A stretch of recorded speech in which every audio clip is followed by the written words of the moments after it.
Good morning. How's everyone? Good. Delighted to have you here. This is our third annual World Leaders Forum student engagement at the Columbia Global Centers. I'm Safwan Masri, Executive Vice President for Global Centers and Global Development. And I'm joined here by a number of my colleagues. Before I introduce them, I'd like to know a little bit about you. How many of you are college? By show of hands. Great. How many are general studies? Good. Dean Peter Owen just raised his hand. Any from Barnard? One? Okay. Anyway, it's great to have you here. How many of you know about the Columbia Global Centers? Great. Okay, so you're here to learn more, or what do you know about them?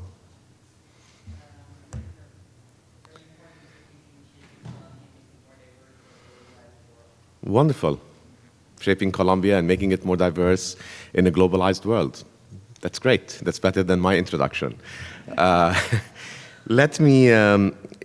students are very, very important to the mission and the mission of the Global Centers. The Global Centers are there to promote and facilitate the engagement of our students and our faculty with the world, with the purpose of advancing the exchange of ideas and knowledge between different parts of the world, not only between New York and the rest of the world, and about really enabling us to address global challenges in a very meaningful way.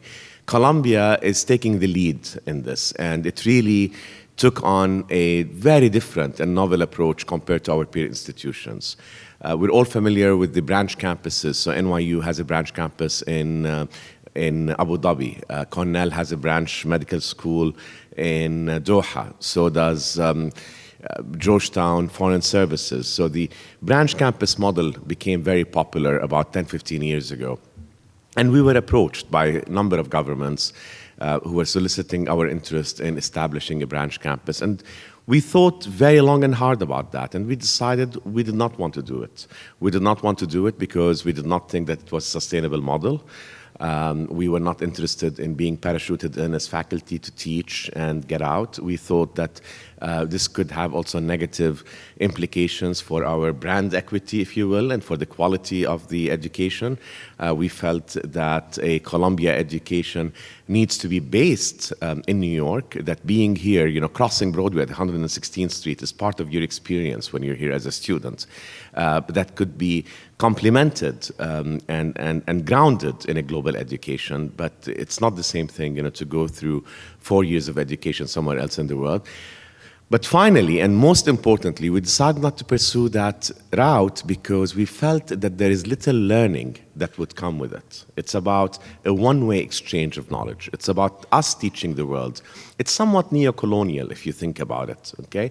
Our approach with the Global Centers is really driven by a genuine belief by the leadership of this university that we need to learn about the world. We need to engage with the world. We need to learn with, learn from, and contribute to the development of the world. So we have a very nimble, a very flexible, robust approach. We've set up 8 centers around the world. They're not branch campuses, as I said, but rather they are research and education facilities. And rather than having me stand here and tell you all about them, what we did for this morning is we organized 3 groups of students led by faculty who will tell you about experiences that they have recently had at the Global Centers. And I'll introduce them in due course. But let me first introduce the leaders of our existing network of Columbia Global Centers. So I'm going to start with Tom Trabat, who directs the Rio de Janeiro Center. Next to him is Ravina Agarwal, who is the director of the India Center that's in Mumbai and in Delhi. Belai Begasho runs the Nairobi Center. We have Giselle Feldman, who is representing the Santiago de Chile Center. Bin Pei, who is representing the Beijing Center as its deputy director. Hania Salah, who is representing the Amman Center, and she is its deputy director. Ipek Chemtaha, who runs the Istanbul Center. And where is Lauren? Lauren Wolf, who is the program manager of the Paris Center. Rana, please stand up from the Istanbul Center. Any other staff? Ahmed is here. Okay. Ahmed El Moussa from the Amman Center. Am I missing anyone else from the field? Okay, and then from New York. Sorry, who? Daniela, where's Daniela? Okay, she's not here. From the New York office, Jackie Sitterly. Noor, who has Noor organized this morning, so we're very grateful to her. Farah, is Farah here? Okay. I hope I didn't miss anyone. But this is the team that's out in the field, basically. And what we do at the Global Centers is we really serve as conduits for local, regional, and global expertise, knowledge, and experiences, and networks. Okay, so these people are experts in the regions and in the localities where we are, and they are incredibly well networked in those regions. The last thing I'll say before we start with the program is that we started with 2 in Beijing and Amman 6 years ago. We're now in 8, and we're likely to expand over the next couple of years and be in a couple of more cities. We are very much of the cities where we belong, but we're very much about the world and the regions where the cities are located. So you will hear over the next few months and years less about, the Europe Center, but about the Paris Center. Okay, the gravitas that the cities give us is very, very important, because when you think about it, the Paris Center actually is a great example, because Paris is not, or the Paris Center is not only about Europe, it's also about North Africa. It's also about the Francophone West Africa. Okay, speaking of Africa, we're likely to open up a presence also in Tunis in the near future, something that has been encouraged by our very positive experience, which you will hear about this morning. I think we have a 1-minute video clip that we're going to show. Is that right? Okay, so shall we show it now? Okay.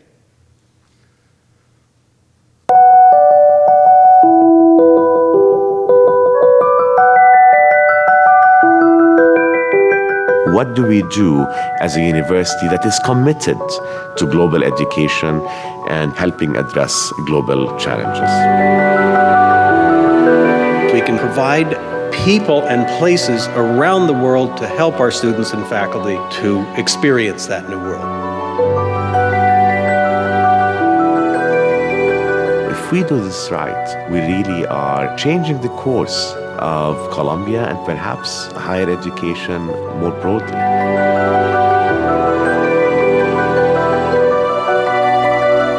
Columbia will be, I have no doubt, the most global of any university in the world. Let's get out there. Let's build the infrastructure.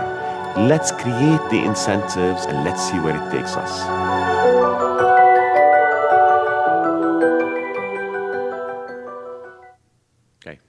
So that's it in a brief nutshell. Let me introduce the first panel. I'm really excited to have Professor John Huber, who's a professor of political science, who came up with this great idea of designing and offering a 2-course sequence in democratic engineering and the use of data in democratic processes. He'll talk about that course.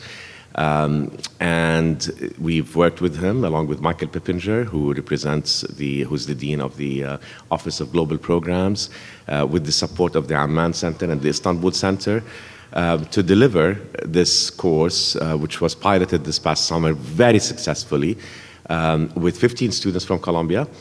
60, I think, applied for the slots in the course, and around 15 were accepted. And they were matched with 15 students from the region, and they spent half of their time in Tunis, in the capital of Tunisia, and then half of their time in Istanbul. It was an incredible experience, and the kind of experience that could have been delivered here on Morningside Heights, right? But the courses could have been delivered here, but the experience would not have been able to be delivered here. But I want you to hear from John and from his students.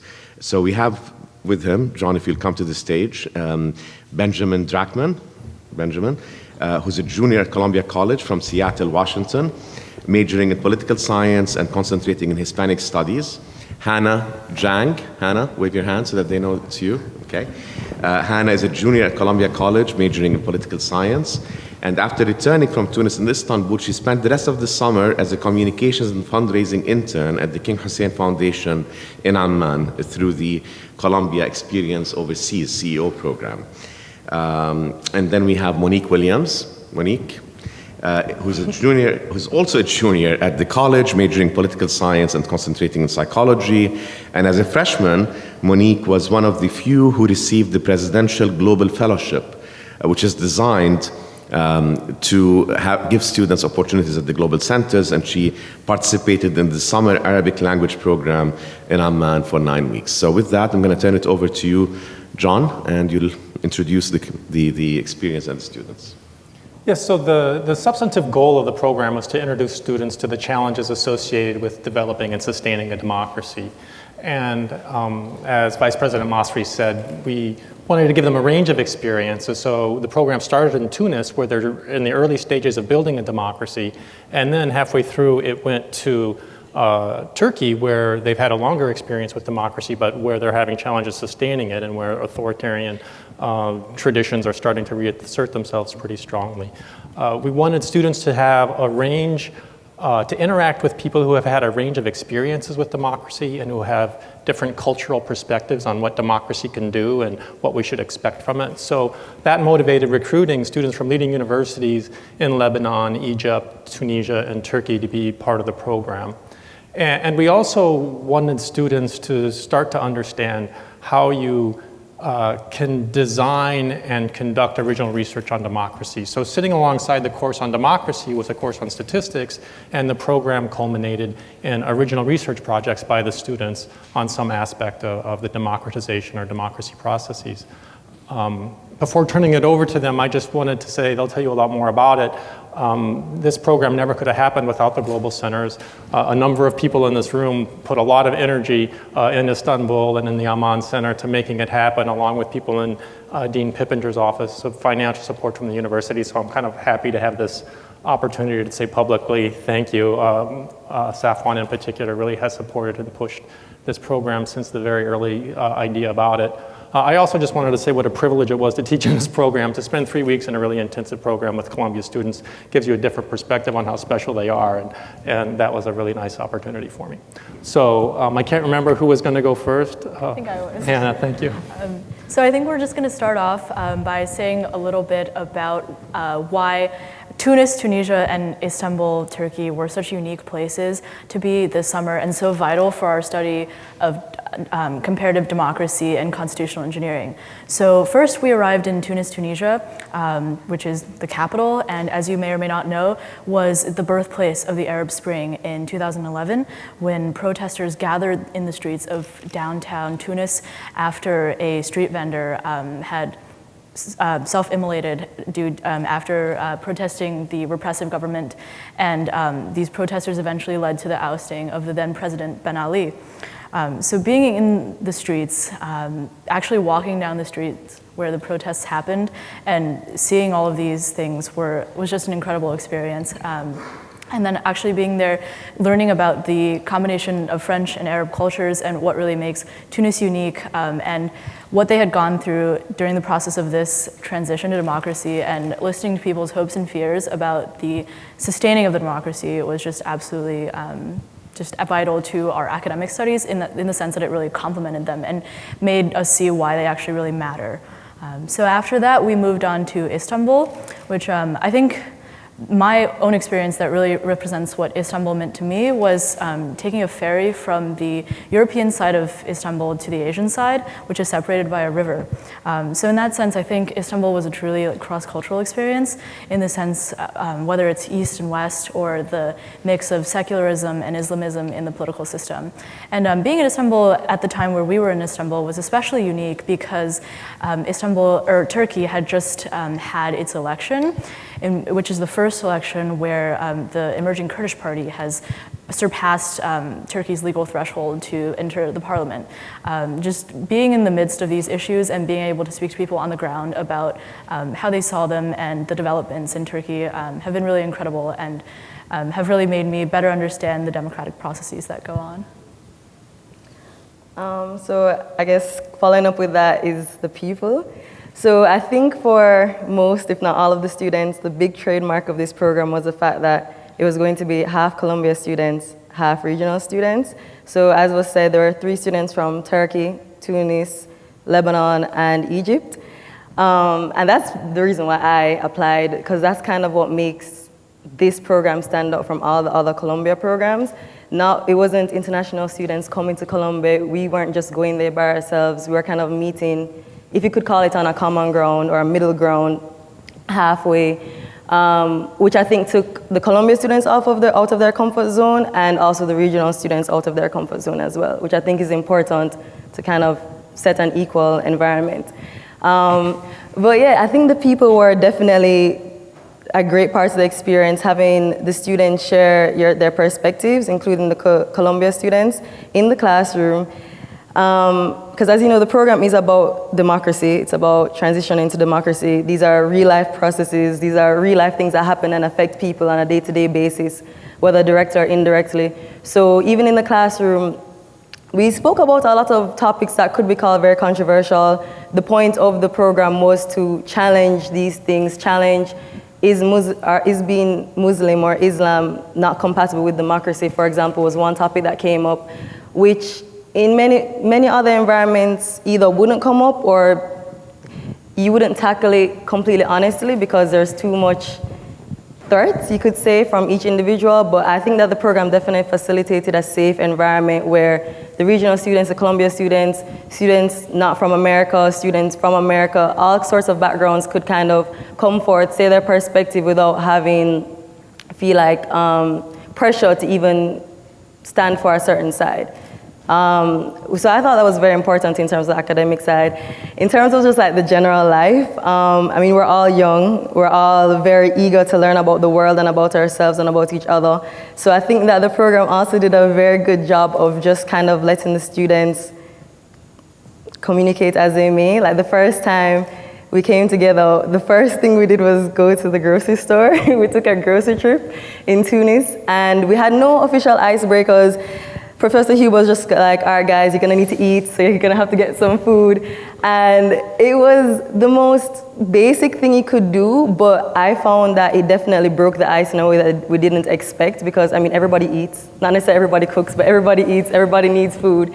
So that you found that the Tunisian students were clearly a bit more helpful in navigating what's what does this mean. But that broke a lot of ground for like other conversations to start, and just about general life. And I think that sharing this experience with both Columbia and the regional students definitely formed a bond that passed even after the 3 weeks, that still goes on up to now. People are still having Skype sessions. People are still planning to visit each other in the different regions and different countries. And I think that is a very valuable part of, you could call it networking, but also just like growing and connecting with people globally. So it's actually pretty easy to forget that we were also learning during this time, because we were having such a good experience in these cities and with these people, but we were having about 4 hours a day of classes. And the classes on FACE, while very compatible, are not inherently connected. It's statistical and data methods and comparative democracies. And so these have a lot of common ground, but it also takes a lot of work to get them together. And for the first about week of the program, we were learning about them kind of separately. In the morning, we would discuss democracy, and we would discuss elements of, important pieces of, the structure of the government. And then in the afternoon, we would discuss standard deviations and how to use our software. And as the assignments started to come up, and we had 3 assignments, we started to kind of take different pieces and integrate them. And so we would be given an assignment where we had to look at some quantifiable method of democracy, and there's a lot of really cool methods. I'll talk about them in a second, and connect it to some element of statistics. And at first, it was kind of piece by piece, and it required maybe a focus on one element and not very much critical thinking on the other. But as the assignments increased, and as our grasp of the knowledge, grasp of the subject material increased, we began to be able to really connect the two. And I didn't really understand how quantifiable some elements of democracy are. And there's these great databases that take 200 country years of democracy, and they assign they call it a polity score for each year.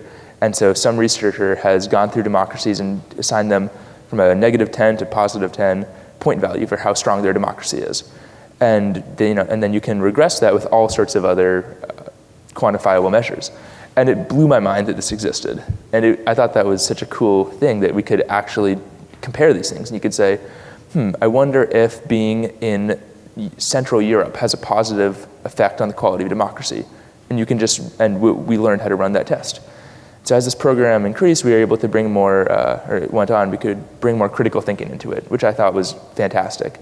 And the piece where this really all came together for me was the research paper, which was due after the program had ended. So we were able to finish the program, and then there were flexible due dates. I had almost a month to finish up this research paper. And I wound up writing a paper on what influences voter turnout across different countries. And so there are tons of ways to look at this, and I had a guess that maybe life satisfaction of a country might have something to do with it. And because of these great databases, there are results for life satisfaction for each country. And they're obviously not perfect, and we learned ways to discuss ways that, in which they weren't perfect. But in the end, I was able to do this analysis, and we all wrote our research paper, and I was able to really get a lot out of that. So I was pretty surprised at how well these two topics came together for me and for the entire program.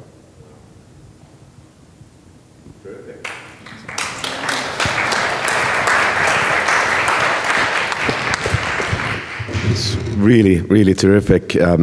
Thank you, John, Benjamin, Hannah, and Monique.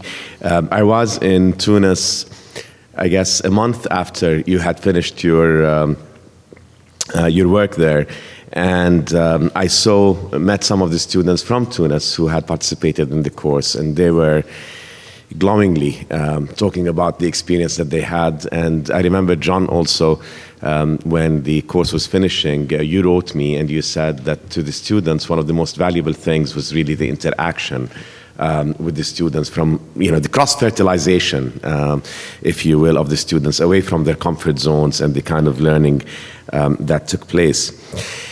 Our second panel is about art humanities and music humanities. How many of you know that you can now take Art Hum and Music Hum in Paris? Great, well now the rest of you do. And led by Professor Susan Boynton, who's a professor of music and chair of the Department of Music, and Professor Robert Harris. These students were there for the entire year. Michael, you're not going to come up with them? No? No? Okay. So we have, the Professor Susan is here. Yes. And Professor Robert Harris is unable to be here. Yes, he's in China right now. He's in China, right? And we have two students, right? Christy Chung, who's a sophomore at Columbia College majoring in classics, and Benjamin Libman, who's a junior at the college pursuing an English and comparative literature major as a pre-med. And he's the deputy columnist editor at the Columbia Daily Spectator. So, turn it over to you. And Michael Piffinger is the Dean of the Office of Global Programs, central to all of these programs. Actually, I wanted to say that although Bob Harris isn't with us here today, he's in China on a trip, when I look up at the ceiling, I instantly think of the experience I had of being in his classroom for Art Humanities this summer, because we visited each other's classrooms. We were regular presence attending each other's classes, because the first thing I see when I look up is the egg and dart pattern in the decoration of the ceiling. And this is an example of what it means to be a faculty member in the summer combined program of Art and Music Humanities in Paris. It is an opportunity for a faculty member to be a student of the other professor along with the students in the class. And so this program is inspiring for a number of reasons, and I'd like to mention just a couple of them today. So first, it is a rare opportunity to teach in conjunction with the other course in the core curriculum that is the most closely related. That is to say, Art Humanities and Music Humanities are a natural pair. They've always been a natural pair, but before the summer of 2015, they had never been taught together as constituent elements of a single program. So they are existing in Paris since January of 2015 as two separate courses, but these students who are with me here today were with us for 6 weeks in Paris for the combined program in which the exact same class of 18 students, in our case 16, but 18 students, take together art and music humanities for 6 weeks, no other classes, with the two professors constantly together with the students in all the excursions, all the concerts, and in each other's classrooms. So we're together in class every day, and together outside of class pretty much every day. And the whole is far greater than the sum of its parts. The two professors constantly discovered even more connections between art and music than we had ever realized before on our own. And I'm saying this also on behalf of Professor Harris, who, although he isn't here today, would very much agree with me, because we both agree on this point. This was far more of a discovery for us than it could possibly have been to teach the two courses separately without being in each other's classroom. And this was such an exciting experience that I personally can never go back to the old way of teaching. And it is a direct result of the experience in Paris, that here on the Morningside campus, I'm going to be offering a section of music humanities in conjunction with a section of art humanities together in the spring for the first time as an experiment that I hope will continue. And it's inspired by the memorable experience of teaching in the combined program in Paris. And second, the program gave me and my colleague, Bob Harris, the opportunity to view the core in Paris with new eyes. And therefore, also, it gave us the opportunity to transmit our own sense of discovery to our students together. So the faculty and the students learned alongside each other, and we learned from each other in an ideal environment for the subjects of our courses and for their site-specific pedagogy. Now I'd like to turn it over to the two students. Christy will speak first, and then Ben. So actually, before this program, I've never thought that I would appreciate or even download classical music in my free time, or be able to stand in front of a painting, rather unassuming one, for more than 40 minutes without getting bored. So I guess in some ways, this program has really changed me. In class, I learned about the broad outline and specific characteristics of different periods, which provided me with a fundamental understanding required to capitalize on excursions. Not only did I learn a lot in class, but I also learned a lot from just roaming around Paris, which serves to me as a bigger and limitless classroom. Through the constant exposure to music and artwork, such as buildings, sculptures, paintings, and they're really everywhere in Paris, since you can always find an exquisitely crafted door or window at every corner you turn. I learned how to really look at and examine things, be it the texture of the brushstrokes and paintings, or that particular ornamental detail on a facade. And after seeing these details, I was able to then link what I see to what I've learned. I think the most incredible perks of studying in Paris is that I can immediately apply what I learned in class outside the classroom setting, wherever I am, whatever I'm doing. After learning about the different components of the Parthenon or Gothic cathedrals such as Notre Dame, I found myself going into many churches and then subconsciously labeling, comparing, and contrasting how certain parts of a particular church miraculously resemble and yet differ from buildings we've studied. One can never exhaust what Paris has to offer. There are simply countless art exhibitions and musical performances. For example, I particularly like the paintings of Monet, and so before our scheduled trip to Musée d'Orsay, I decided to visit Musée Marmottan Monet to see the largest collection of Monet's work all in the same room. And in that very same museum also houses an impressive collection of illuminated manuscripts, among which is a manuscript of a Gregorian chant, Viderum Omnes, a chant that we studied in Music Hum and also heard as well. And I was able to see the different notes. And Professor Boynton was there to explain to me how she even sang it out loud from looking at the score. I don't have it in front of me. I can sing the chant here. I think this goes to show how interconnected art and music are. I think that art and music complement each other perfectly. And indeed, the two disciplines share many similar qualities, which explains why they both share titles of periods, such as Impressionism and Baroque. Also, many artists are heavily influenced by music and vice versa. It is incredibly fascinating to see how the same ideas are manifested both in art and music.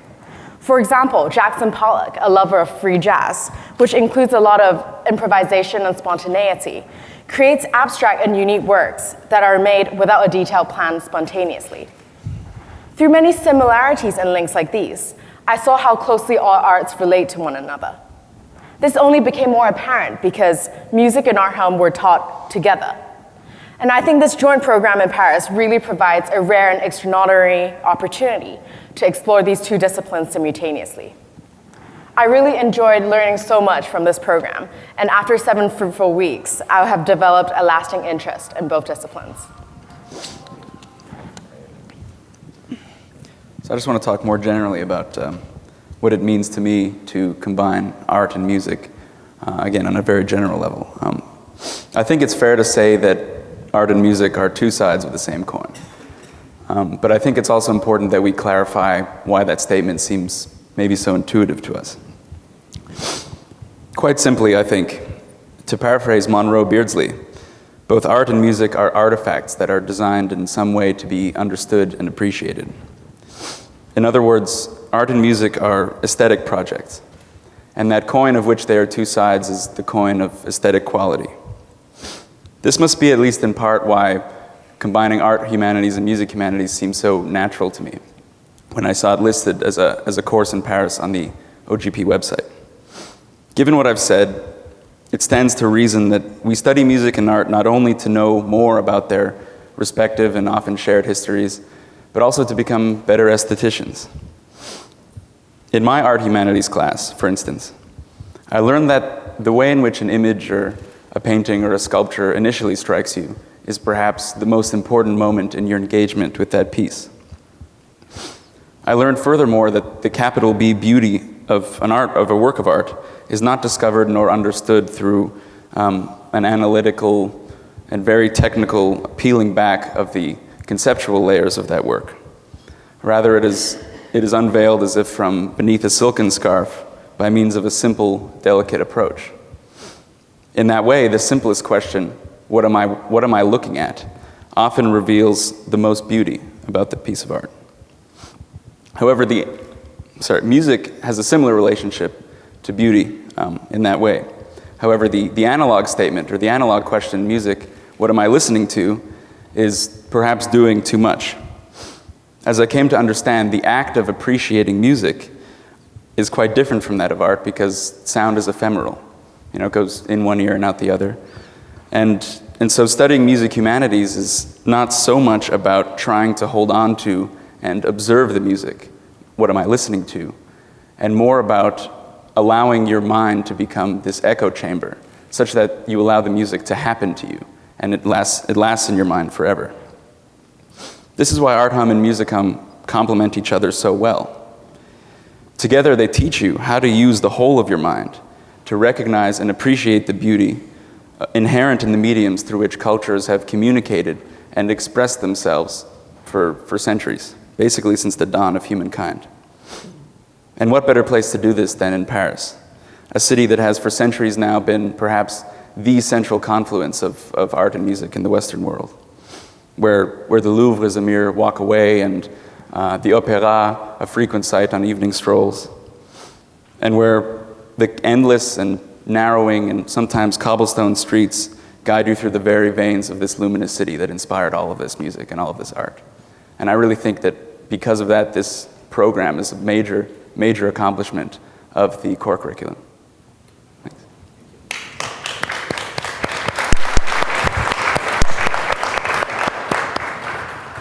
I had one last question that I wanted to ask Christy and Ben also, but I think Christy has an answer for what else that made them, these two courses together, so remarkable in your mind? I think this was something many students shared. I think that we have to know that we only had to take 2 classes. And so we had enough time to explore and really take advantage of what Paris has to offer. If I had taken this class here in New York during the fall or spring semester, I would not have had the chance to visit more than 3 or 4 museums a week.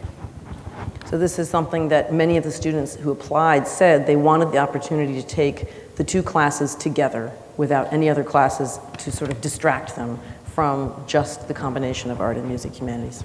Thank you so much. Thank you.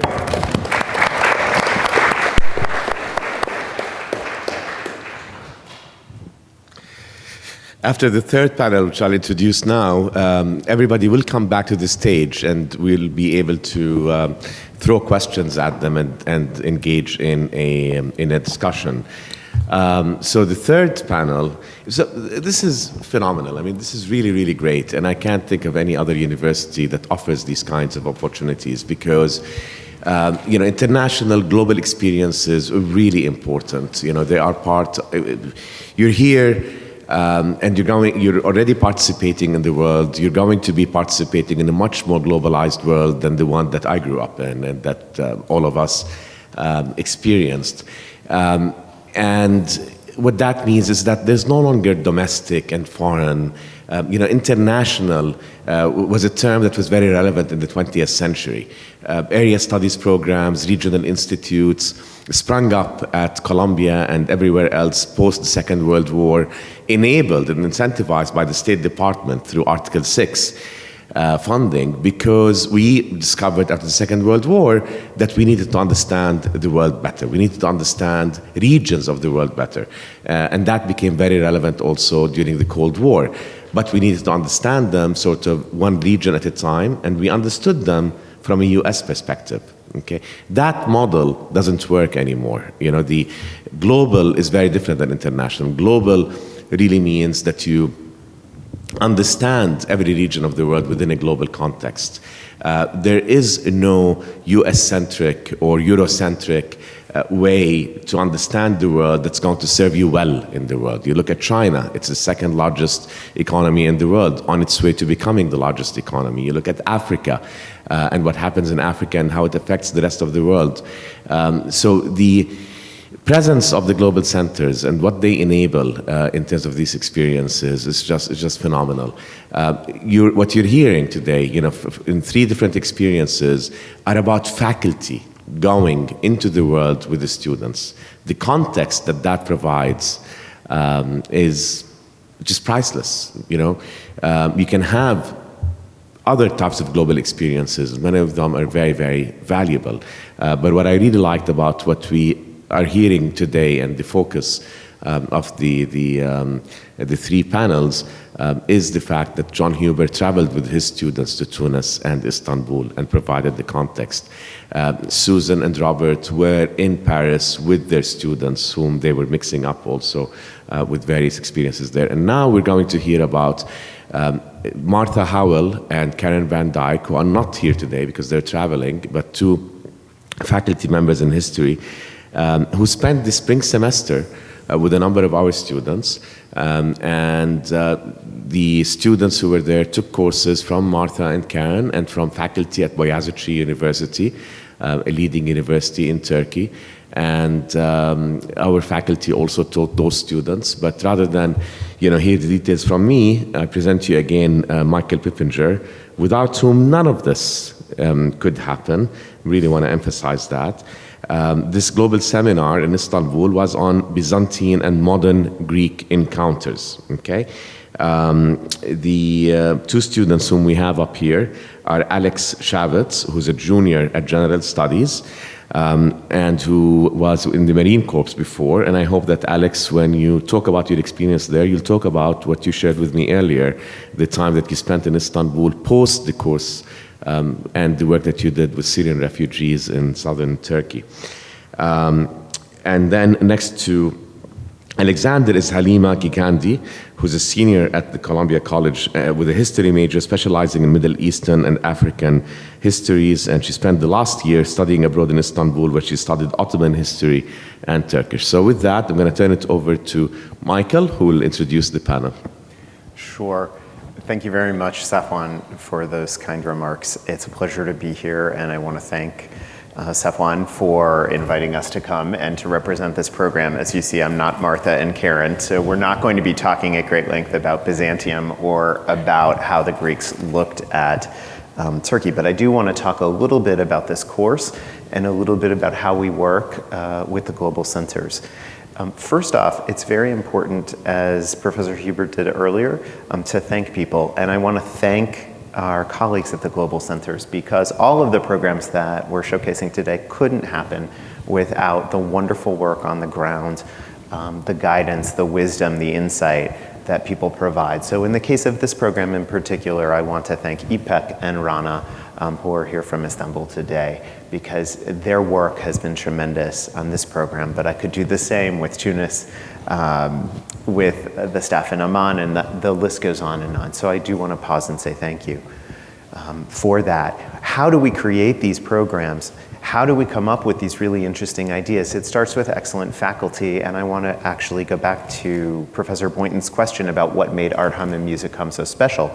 Part of what made it so special was that she and Professor Harris worked tirelessly to come up with a new way of thinking about how to teach these courses in tandem.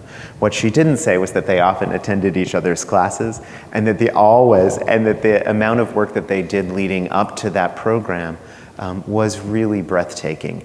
And the result, as you could see from the students' responses, was equal. The same is true for Professor Huber, and the same is true for Professors Howell and Van Dyke. Professors come to us, faculty members come to us with really brilliant ideas of how to teach our students outside of the box and how to take advantage of the global locations, and more importantly, how to take advantage of the network of resources, contacts, people, access that our colleagues at the global centers can provide. And it is unique, and it's something that we are growing. Every year, more and more programs, we're partnering with the global centers, and that's a very exciting thing to see. So thank you to both our faculty who are committed to our undergraduates, and also to the global centers for helping foster really creative, intellectually rich times while they were there. As I said, we're not going to talk about Byzantium. The course was designed to allow students the opportunity to take a global core course and to think about how people in the West saw Turkey, and also then in the Byzantine era, and then what are the modern responses to that. What we decided to do was something a little bit different, in that I would like Halima and Alex to talk about life outside of the classroom. There are plenty of ways that the global centers have a tremendous impact on our students' lives in helping allow them to pursue their professional and personal and intellectual goals. So I'll have Halima talk about her experience outside of Boğaziçi and what she did and what she learned there. Thank you. So first, merhaba. Okay, I'm going to say nasılsınız, and if all of you could reply iyiyim, that'd be great. Okay, nasılsınız? Ah, great. So I just asked how you all are doing, and you guys responded good, or I'm well, which from when I learned in Turkey was really the only response you can give that's acceptable. If you have Turkish friends, you're always good. Nothing's wrong. Anyway, so as the dean mentioned, I was abroad for the entire year in Turkey, and I'm a history major, and as much as I would like to say it was the amazing history of Constantinople and Istanbul that drawed me to the city, it really was that I grew up with a Turkish friend, and I loved her mother's cooking, and I thought, I really want more of this, so let me go to Istanbul where I can get that. And I would like to talk more about the differences I experienced my first semester just being an exchange student at Boğaziçi, and then the second semester being able to participate in this really great program. And that the first semester that happened was my spring semester, so I'd already been in Istanbul. And I really thought I had figured everything out, how to be a student abroad in Istanbul that first semester. You know, I spent time at Boğaziçi as a student, and I regarded Hisarüstü, the neighborhood where Boğaziçi is, as my place of learning. Then outside of that and outside of those hours was party time in Taksim or along İstiklal. And that's how I thought of the city. I thought of there's the college, and then there's everything outside of that. But it wasn't just what I learned from the center and what I learned from the program, because that's quantifiable in the amount of hours we spent, the amount of readings we did, studying and learning. But what's, I think, much more important is what it taught, not what I learned from the program, but what it taught me about learning and how to live that will really impact me for the rest of my life. And I think it did that in two ways. And the first thing is that it really broke down that way I had thought about Istanbul or living as a student anywhere in any global city, including New York. No longer was it that you have the study space and outside of that is fun and party. it really broke down those barriers. Some of the first classes where we had classes outside of Boğaziçi and almost an hour away until they finally got that subway line going. It broke down those barriers that I had built up for the past 3 years and how I understood learning. And I thought that's very valuable in the sense that it allows you, it's a way of thinking that allows you to see intellectual value in things that aren't in a book, which of course I read a lot as a history major. It enables you to see the value in learning how to make Turkish cuisine and appreciating music. For one of our classes, or not one of our classes, an activity we had was in conjunction with a great art exhibit that was happening. And at the end of that exhibit, or at the end of our program, we had a jazz concert, which Rana was at, and I'm sure you loved. It was really great, and it was by this band called Standard Turk.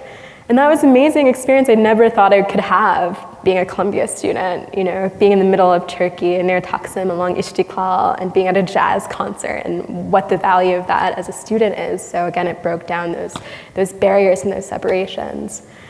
And a second valuable way of learning that the global centers in Istanbul and the program taught me was about my value as a global citizen in a way I hadn't thought of. I think it's very easy to describe being a global citizen as merely sharing experiences that cross boundaries, that cross regions, that cross countries. And of course that's important, but it's quite a different thing. And I think the center really showed me this very, very, very well, is that it's different just sharing. You know, being an American student, being able to be with Turkish students, that's great, but it's completely and much more difficult of a thing to be able to generate something new. It's intellectual and knowledge that's new, that's important, that is as the result, the synergy from different students, different peoples. I think that really is what's going to define the global world we'll be living. And one of the ways the program showed me that was the traveling exhibit of Romar Bearden that was happening, and that finally reached Istanbul our second semester. And that was a collaboration between not only different people, but the subject matter was between an African-American artist, Romar Bearden, and then it also included the work of a Turkish artist, Ayuboğlu, who had been born the same year as Romar Bearden, who had done similar work, had been in Paris at the same time, been inspired by the same artists, and that amazingly was, for the past 60 years, was a connection that was not thought of, and I don't think would have been able to be thought of in terms of intellectually unless those connections had already been made through different people. So that's an example of how new knowledge and new information can be generated when you start thinking about the possibilities that can happen in one place as a result of different people. And I'll end with that, saying how that inspired me to learn a Turkish instrument, the bağlama, which I can't play well, but I think it impressed the border guards at the Ataturk airport enough that they let me through despite my expired residence permit. So I'll end with that. Thank you, Helena. I just want to start off by saying I'm sorry we don't have our two professors, Professor Howell and Professor Van Dyke, with us today.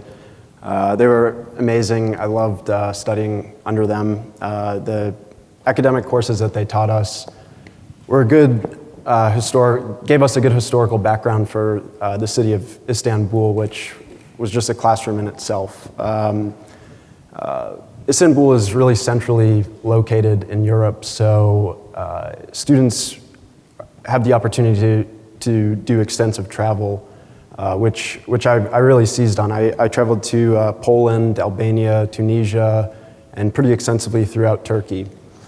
And since we've heard about some of the programs and opportunities that Columbia offers, I'm going to talk about an educational experience that I had that took place outside of the classroom. I think today we might overlook that a great deal of our education can and should take place outside of the traditional classroom setting. I hope the experience that I share can be tied back to the overarching theme of our discussion today. What does it mean to be an institution of higher learning in the 21st century, and how does our global education help to address these challenges? When we're talking about studying in Turkey, it's natural for students to wonder, as I know I did, is Turkey safe? Is Istanbul safe? When I'm asked this, my first answer is always, I feel as safe in Istanbul as I do in New York City, maybe even safer. But we can't ignore the elephant in the room. We're all aware of the terrible conflicts going on in Syria and Iraq, both of whom are neighboring states to Turkey. People are being slaughtered, raped, and maybe worst of all, an entire generation of Syrian children are being destroyed. In Syria alone, 250,000 have been killed, and now over half of all Syrians are displaced from their homes. Our host country, Turkey, took in roughly 2 million refugees. And encounters with young refugee children sleeping on the streets of Istanbul is both upsetting but unavoidable on a daily basis. It's because of this that shortly after arriving, I decided that I was going to try and do something for the refugee children. I created an NGO called OneRefugee1Goal.org. You can visit if you're interested in some more information. But essentially, I visited refugees from the Syrian town of Kobani that had fled 6 miles away and set up refugee camps just across the Turkish border in the town of Suruç. I met with refugee camp officials to assess their needs. I raised awareness through the website and fundraised for 90 days. I then returned to the camps in Suruç to deliver food aid to families and school supplies to a refugee-run school. Unfortunately, in July, just 3 months after my last visit to Suruç, the Amara Culture Center, which helped me coordinate my efforts with the camps, was hit by a suicide bombing, which killed 34 student activists and injured 104 others. That being said, the Global Center in Istanbul was a wonderful resource, and I'm eternally grateful to Rana Zinger and Ragep Zik. I'm still in contact with both of them, and I can't speak more highly about them. They're really extremely passionate people about what they do, and they arranged several meetings for me in Istanbul with NGOs and other helpful people to give me some advice along the way of this project that I was running. And I know I'm running out of time, but this is where I'd like to tie everything back together. The experience I had with the future direction of Columbia's global programs. I think it's one thing to serve your community, but to serve someone else's, especially in a foreign country, is something that certainly changed my life. And so I would encourage the prospective students in this room that are considering studying abroad to not just take in what their city has to offer, but to also find ways to give back to it. It doesn't have to be refugees, it can be anything you're passionate about. There's a lot of people that need help out there, and in all of our host countries, we can do something about that. With that being said, I hope Columbia's global programs can create ways to better facilitate community service outreach. When we ask ourselves, what does it mean to be an institution of higher learning in the 21st century? How does our global education help address global challenges? I hope our program can answer not only with outstanding academic opportunities we have in place, but also with opportunities for students to gain a better understanding of our global challenges by attempting to confront them directly. Thank you.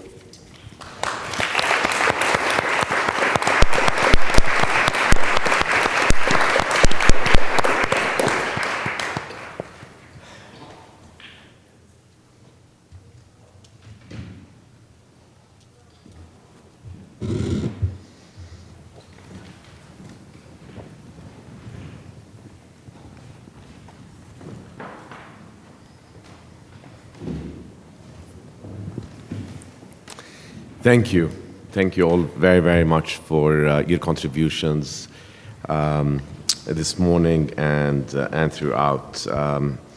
Alex, you know, what you shared is really moving and I think is sort of representative of the spirit that defines what global Columbia students are and what they aspire to do. And you've said it really very eloquently. And thank you, really thank you for what you've done and what you do, all of you.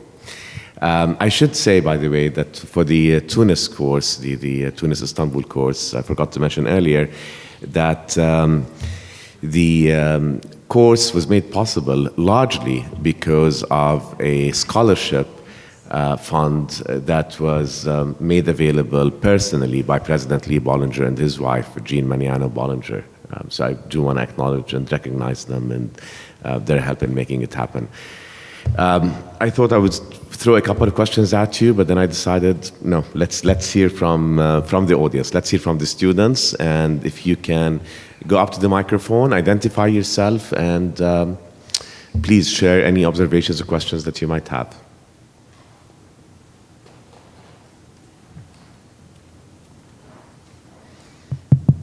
Hello? Okay, great, it works. Hi, I'm John, junior in the college. This question is more directed to Professor Masri and all the representatives for the Columbia Global Centers.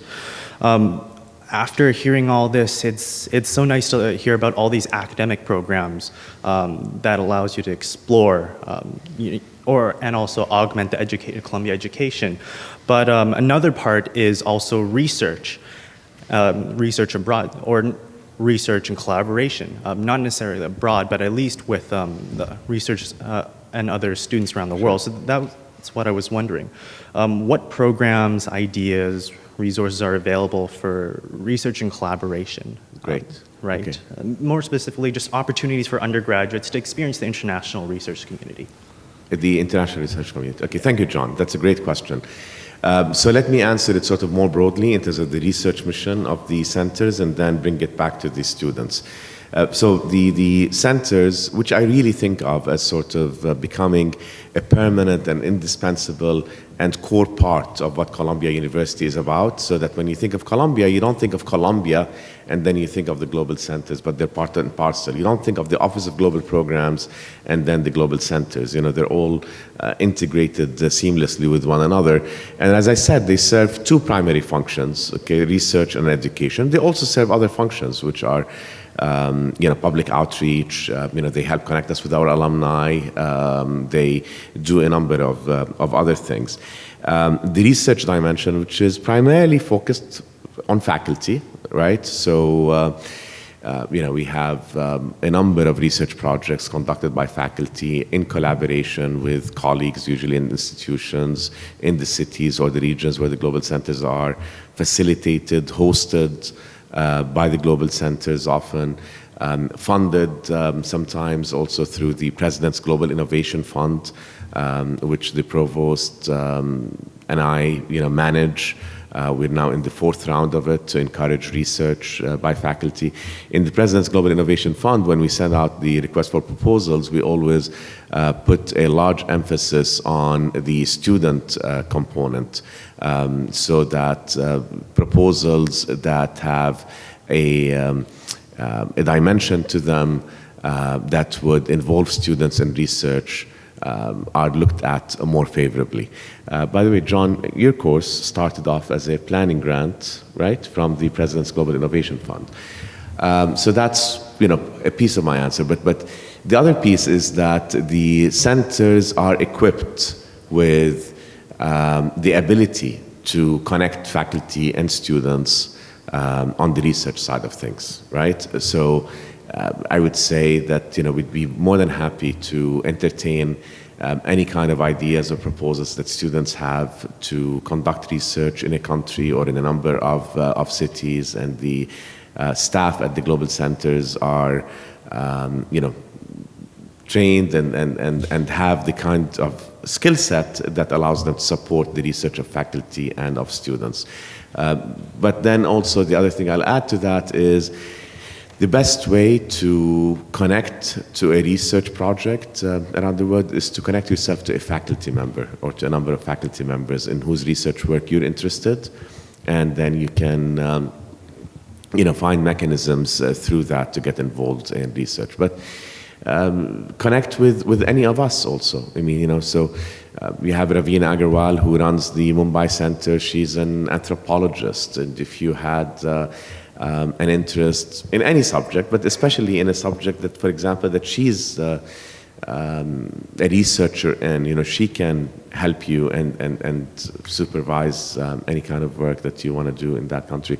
But let me see if any of my colleagues want to add anything to my answer to John. John, I would just say that we also have a number of scholarships that are available for students to study abroad during the summer and pursue independent research. So you should come into the Office of Global Programs and talk to one of the members of our fellowship team. They can tell you the array of possibilities, and then we can work with our colleagues in the global centers.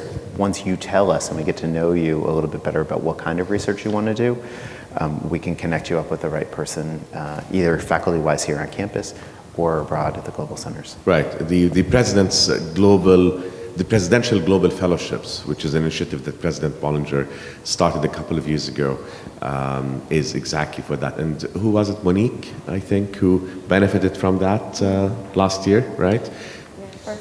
Yeah. So that fellowship and other kinds of fellowships that Michael referred to give you an opportunity to go and do your thing. Susan, you wanted to say something? I was going to say the history major, I think through the President's Global Innovation Fund, history majors can go and have their research in Europe culminate in I think it's a 2-day seminar, faculty and graduate student-led seminar in Paris. So while we were in Paris, that group was actually in Paris. So this, if you're a history major, this is something that may be of interest to you, because I think it's an ongoing program. Right, and that's for Susan Peterson, right? Yes, Yeah. and I applied, although ours wasn't successful, but I applied to bring graduate and undergraduate students to Beijing, and that was a project that combines faculty, graduate student research, undergraduate study, and performance related to the exchange of music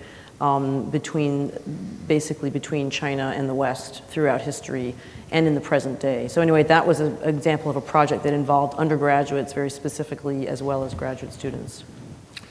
Thank you, Susan. Glad you brought that up.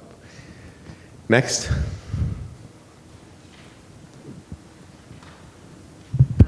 Hello, my name is Miles. I'm a freshman in the college, and I'm very curious upon hearing about all the fabulous programs you offer, what plans there are to create new global programs, such as offering multiple sections of Art Hum and Music Hum in Paris, or open new global centers so that more of the freshman body or Columbia students can really be exposed to all the fabulous programs here. Another great question. Susan? Yeah, please. so I've been involved in the planning process. There is a plan, I think, certainly we will have at least one and probably 2 sections simultaneously of art and music humanities next summer in Paris to respond to what we assume will be increased demand. During the year, there will be at least 1 section of art humanities every semester, as far as I'm aware, and at least 1 section of music humanities. And the music humanities, until now, we're successful in planning for 1 semester of music humanities this year, and then in the following academic year, we might be able to have 2. So those numbers sound small, but at this point, the enrollments have not been such that people from in the academic year have not been turned away from those sections. It has to do with who is studying in Paris anyway during the year. Does that help answer your question? So I think there's a sense of following enrollment, following student demand, and trying to respond to it and plan ahead. Michael, you want to add? Sure, I'm happy to. It's a great question, and we're always growing both the existing programs that we do have as well as offering new kinds of programs. So I'll give you just a small slice of each of those things. With regard to our program in Rio that focuses on intermediate and elementary Portuguese, we've talked about moving on and growing that program to include a class that will deal with Brazilian cultural studies, either focused on the Olympics, on sustainable development, on working in the favelas. And we've been in consultation with Jose Antonio, who's in the back, who's our academic faculty director for that program, as well as with Tom and with his team, and with faculty members that we've met in Brazil. So there's an example of augmenting augmenting an existing program to make it more accessible to a wider group of students. We're also developing all sorts of new programs through a variety of initiatives, not just the Presidential Global Innovation Fund grant, but also from a grant from the Mellon Foundation, as well as just faculty coming and saying, I want to start teaching a program abroad. So right now we're developing a new program, actually not developing, it's happening in the spring, for instance, in Mexico City, which will be focused on anthropology. We'll have future iterations of that connected with the global centers in Amman and in Mumbai, and I'm very excited to start to work with that global center. So one other example from the President's Global Innovation Fund, we have a grant to expand the program that exists right now in Kenya, which is focused on sustainable development and environmental biology, to expand it not just to within Kenya, but also to Uganda, focused on the Drylands Initiative and coming out of research that's going on in the field. So we're using the Global Center in Nairobi to help us with that, always looking for ways to leverage those partnerships and to create more kinds of opportunities. I think all of us believe that it's really important to offer our students the widest array of choices possible to figure out how, as Halima said, what does it mean to be a global citizen? How do I engage in the world? How do I actually transform my world in a different way? How do I make those partnerships and friendships with local students and do research with them? That's what we try to do no matter what program we're developing around the world. Thanks, Michael. You bet. Other questions? Maybe some questions for the students. I mean, ask your question, but... Hi, my name is Lucy. I'm actually a visiting student from Switzerland. So my question would be like, I had some issues facing like taking courses and everything like this.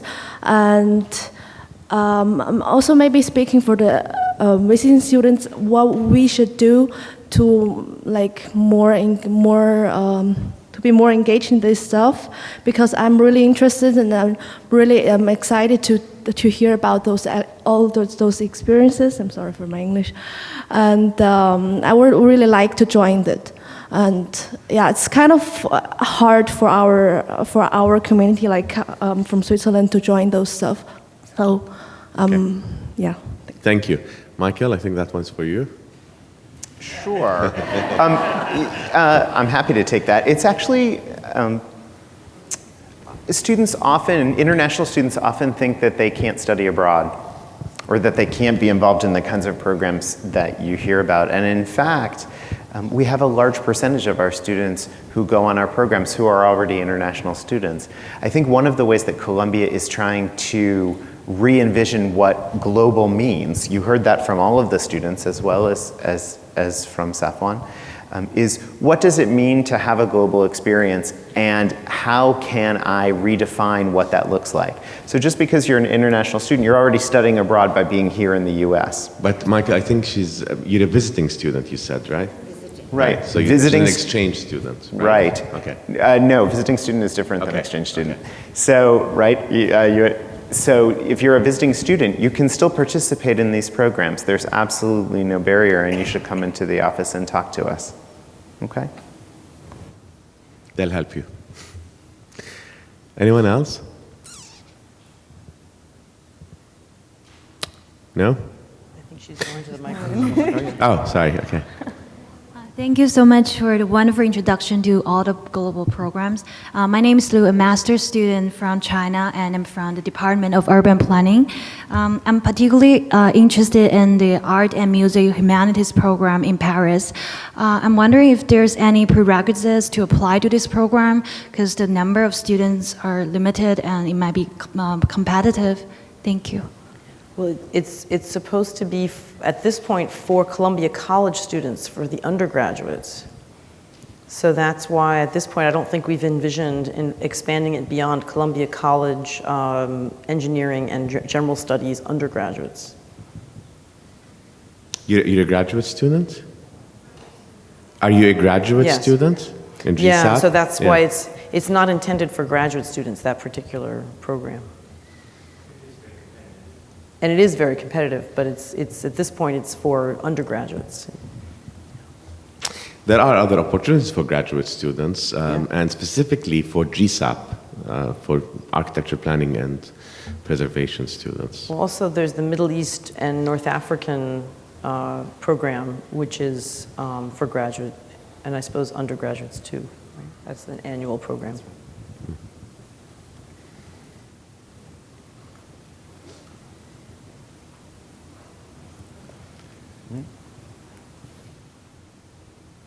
Hi, my name is Diana. I'm a senior at General Studies. I'm also one of the co-chairs of the Undergraduate Committee on Global Thought.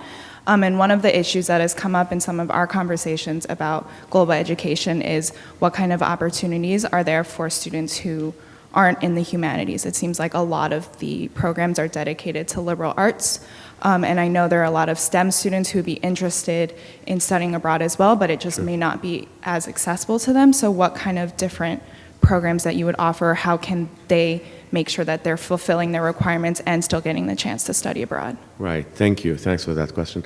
So, Michael mentioned one course that's in environmental biology that has been running through the Nairobi Center in Kenya and is now expanding to Uganda and hopefully elsewhere in Africa. We also have a course that's been running for a number of years at the Amman Center, which is the CU, which is, help me out, Michael, Summer Ecosystem Experience for Undergraduates. Right. Okay. So those are two that just pop up in my head right now. If any of you think of anything else, let me know. There is a huge focus on sciences out of the Rio Center and the Santiago Center. And I know that Tom and Giselle and Karen, who directs the center, are working on bringing opportunities for our undergraduates. We currently have research opportunities through funding actually from the governments of Brazil and Chile. So I'd say that, we don't really think of a specific focus. I mean, the focus is really just overall in general. Now, engineering, there aren't a lot of opportunities, and this is something that Mary Boyce and I, the Dean of Engineering and Applied Science, and I have talked about quite a bit. One of the issues, one of the obstacles is that the program in engineering is incredibly demanding in the way that it is a lockstep program, that it's very, very difficult to get students to be away, for a semester. We're now experimenting more and more with having students be away during the spring and the fall, as opposed to only during the summer, partially motivated by the fact that financial aid is not available in the summer, and partially because for us to really be truly a global university, we don't want to think of our global programs as only happening during the summer, sort of, supplement what goes on in the campus during the academic year. And the engineering students, because they have to fulfill the core requirements as well as the core requirement, of the college as well as of engineering, it's difficult. But I would say, I don't know if Michael, you want to add anything. I wouldn't say that there is a focus on one thing at the expense of another. The Mellon Foundation, I think, is more targeted towards the Mellon Grant probably has allowed us more opportunities in the humanities and the liberal arts. So, I would just add, actually, talking about building on or breaking down myths, there's a myth and expectation that science students and STEM students are less likely to study abroad. In fact, the numbers show that we've seen an increase, a tremendous increase in the past 4 years of students from engineering in particular, but also the sciences more generally.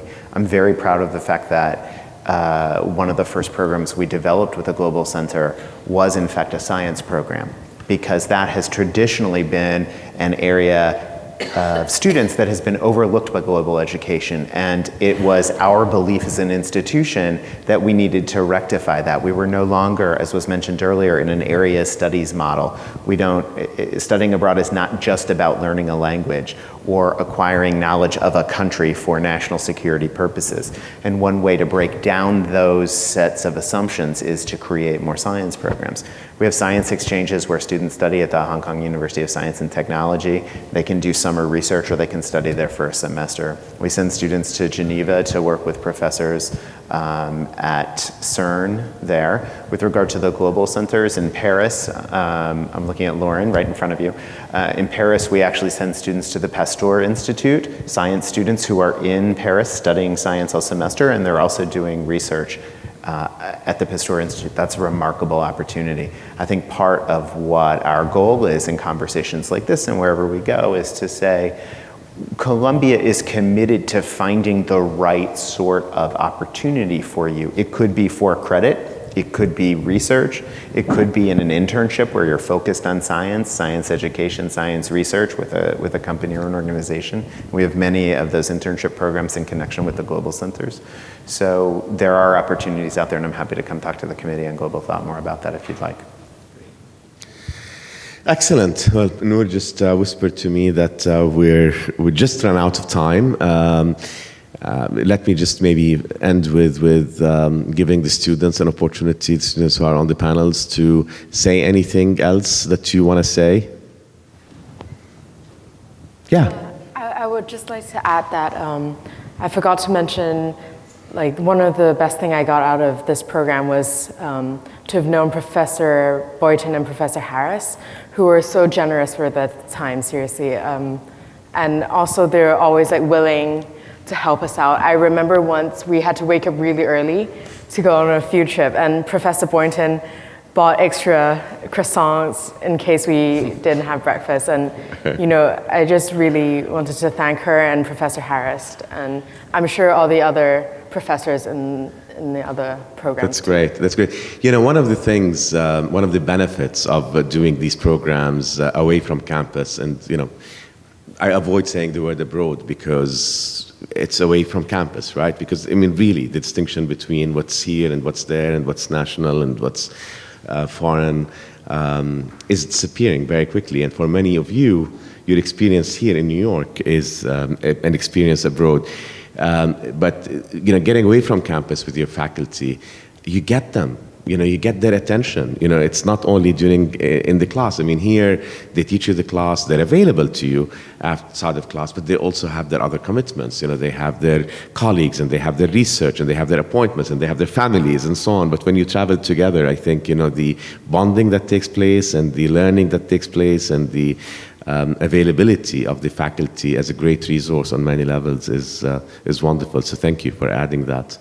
Anyone else want to add something, please? Yeah.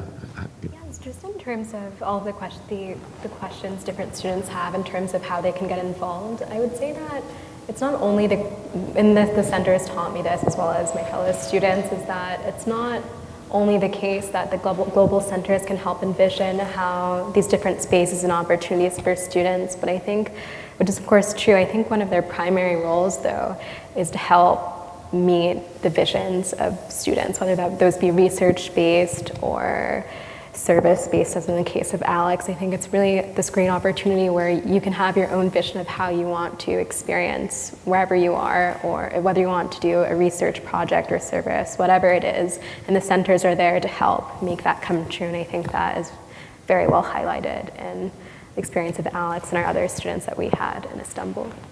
Thank you. That's great. Just yeah, Alex. to continue off of that, I also really encourage the prospective students to really use the resources you have. We have resources here at Columbia. Robin Leofol is great, and we obviously our global centers abroad, and our students that have been there. Come and email us, ask us questions. We're a resource as well, and can help you along the way, I think. It's beautiful. Thank you. Anyone else? Fantastic. I mean, I can't thank you enough. You know, John, Susan, Michael, all of you, the students. I mean, you're the reason why we love doing what we're doing, and we continue doing it year after year after year. And I think, you know, Susan said that she learned so much about the, you know, from this experience that she can't imagine teaching the same way that she did before. So I want to thank also my colleagues, you know, whom we're concluding. This is a very high note to conclude our summit on campus. We come together every few months to have a series of meetings on campus, and this is the culmination of this week. And I want to thank all of you, you know, for coming, for asking questions, for paying attention, and for your interest. So thanks very much.